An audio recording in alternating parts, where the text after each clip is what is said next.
Hello dear friends, welcome to learn with fun. और शुरुआत करते हैं चैप्टर 15। क्लास 7th का चैप्टर 15 है।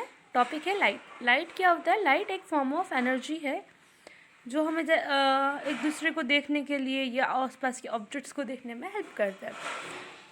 अब लाइट जो है वो हमेशा स्ट्रेट लाइन में ट्रैवल करती है। लाइट है ना, सिंसियर बच्चों में से एक है, इसलिए वो हमेशा स्ट्रेट जाती है ना, जो बोला जाए वही करती है, सीधे सीधे। अब लाइट का जो नैरो पाथ है, जिसे हम स्ट्रेट लाइन से डिस्क्राइब करते हैं, जिस डायरेक्शन में लाइट जा रही है, प्रोपोगेट कर रही है, उसे बोला जाता है रे ऑफ लाइट। रे क्यों कहा जाता है? क्योंकि वो एक ही डायरेक्शन में आगे की तरफ बढ़ता है।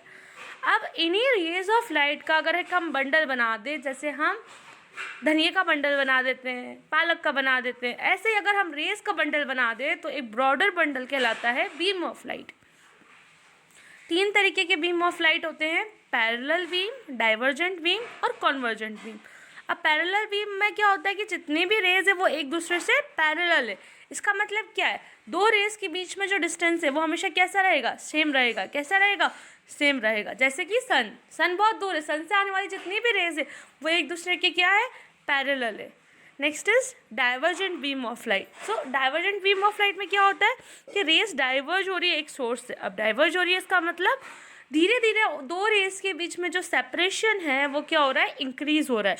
क्या हो रहा है? इंक्रीज हो रहा है। जैसे कि हमारी गाड़ी की हेडलाइट, उसमें क्या होता है, जो लाइट रेज आती है उनके बीच में सेपरेशन इंक्रीज होता है और वो पूरी रोड पर फैल जाती है और हम आसानी से देख पाते हैं।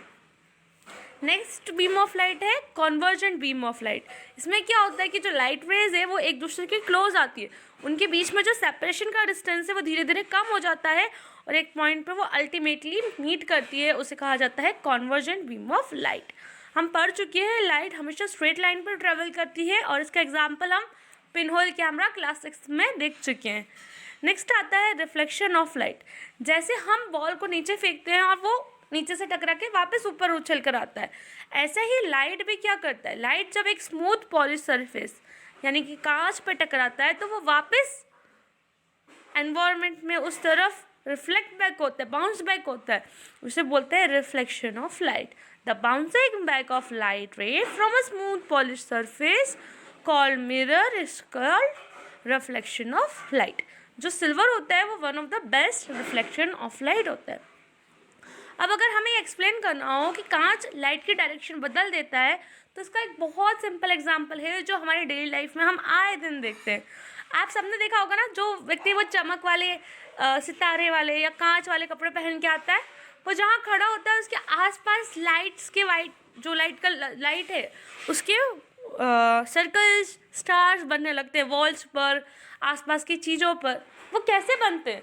उसके जो मिरर है या फिर उसके ऊपर जो सिल्वर कलर के स्टार्स वगैरह हैं उन पर जो लाइट पड़ रही है वो क्या हो रही है? रिफ्लेक्ट हो रही है उस सरफेस से, और रिफ्लेक्ट होकर क्या कर रही है? उसकी इमेज बना रही है वो अलग अलग प्लेसेस पे, ऑब्जेक्ट्स पर, वॉल पर। इसलिए हमको दूर दूर डिज़ाइंस दिखती है, कहीं कहीं डॉट्स दिखती है। तो ये एक डेली लाइफ का एग्जाम्पल हो गया कि लाइट का रिफ्लेक्शन कैसे होता है, या लाइट जो होती है जब रिफ्लेक्ट बैक होती है तो मिरर से उसका डायरेक्शन चेंज होता है। अब बात करते हैं रिफ्लेक्टिंग सरफेस की, और इसमें हम समझते हैं कि मिरर कैसे बनता है, मिरर कितने टाइप के होते हैं। तो कोई भी स्मूथ सरफेस हो, स्मूथ यानी हम उसको टच करके फील कर सकते हैं, स्मूथ हो, जैसे ग्लॉसी सा टच हो, उसको फील करने में हमें स्मूथनेस फील हो, है ना, और पॉलिश्ड हो, उसके ऊपर पॉलिशिंग की गई हो, उसे बोलते हैं मिरर। अब प्लेन मिरर जो हमारे घर में रेगुलर मिरर यूज़ होता है वो एक एग्जाम्पल है प्लेन मिरर का, है ना। कर्व्ड मिरर, ऐसी सरफेस जिसमें जो रिफ्लेक्टिंग सरफेस है वो क्या है? कर्व्ड हो, या तो बाहर की तरफ हो या अंदर की तरफ हो, उन्हें बोलते हैं कर्व्ड मिरर, है ना। इन्हें क्या कहा जाता है? स्पेरिकल मिरर और पैराबोलिक मिरर। किसके ऊपर डिपेंड कर रहा है? स्पेरिकल मिरर है कि पैराबोलिक? कर्वेचर पे। किस पे डिपेंड कर रहा है? कर्वेचर पे। कर्वेचर का कॉन्सेप्ट हम लोग हायर क्लासेस में स्टडी करेंगे। स्पेरिकल मिरर और पैराबोलिक मिरर, इन सब के एग्जांपल्स आप अपने घर में देख सकते हैं। स्पेरिकल मिरर का एग्जांपल आपको स्पून्स में देखने को मिल जाएगा। स्पून का अंदर वाला साइड जहाँ हम खाना रखकर खाते हैं, पोहे रखकर खाते हैं, वो होता है कॉनकेव, और जो बाहर वाला साइड है वो होता है कॉन्वेक्स मिरर। तो ये दोनों होते हैं स्फेरिकल मिरर। पैराबोलिक मिरर का एग्जांपल भी आप देख सकते हैं फिगर में, है ना।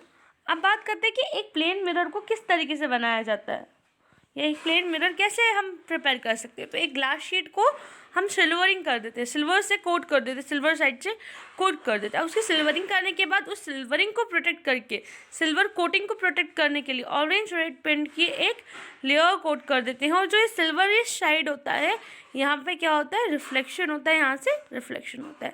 अब हम देखते हैं कि रिफ्लेक्शन से लाइट का डायरेक्शन कैसे चेंज होता है। तो आप यहाँ देख सकते हैं कि इंसिडेंट लाइट का डायरेक्शन कहाँ जा रहा है, स्ट्रेट जा रहा है ना।